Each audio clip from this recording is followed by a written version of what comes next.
ওকে শুধরানো যাবে না। কেন ভাই? আমাকে শুধরাবার দরকার কী তোমার? তোমার ঠেকা পড়েছে? তোমাকে কেউ বলেছে যে আমাকে শুধরাতে? আমি ছোটো থেকে 25 বছর 26 বছর যেখানে বড় হলাম, যেই মা বাবা আমাকে জন্ম দিয়ে মানুষ করেছে কোলে পিঠে করে, তারা শুধরাতে এলো না। তুমি কে ভাই? তুমি আগে নিজের চরকায় তেল দাও। তুমি আগে নিজেকে শুধরাও, নিজের বাড়ির লোককে শুধরাও। আমাকে শুধরাতে এসো না। কেন? আমাকে শুধরাবে তুমি কে? তোমাকে কে অধিকারটা দিয়েছে যে আমাকে শুধরাবে? আমার মা বাবা বলেছে যে আমার মেয়েটাকে একটু শুধরে দাও তো? বলেছে তোমাকে? সার্টিফিকেট একটা নমিনেশনে সই করে দিয়েছে এগ্রিমেন্টে যে আমার মেয়েকে শুধরাবার দায়িত্ব তোমার? কেন ভাই আমাকে শুধরাবে? আমি যেরকম আছি পারফেক্ট, একদম 100% পারফেক্ট। আমি মনে করি আমি নিজের কাছে একদম পরিষ্কার স্বচ্ছ কাচের মতন।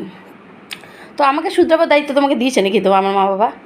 তুমি নিজের চরকায় তেল দাও, তুমি নিজেকে শুধরাও, আর নিজের আশেপাশে যারা আছে তাদেরকে শুধরাও, নিজের ফ্যামিলিকে শুধরাও, আর নিজের সন্তানকে শুধরাও। আমি তোমার সন্তান না যে আমাকে তুমি শুধরাবে। আমাকে শুধরাবার হলে আমার মা বাবাই শুধরাবে। সে অধিকারটা শুধুমাত্র আমার জন্মদাতা মা বাবার। টাটা। একটু কমেন্টে জানিয়ে দিও তো আমি ঠিক বললাম কি না।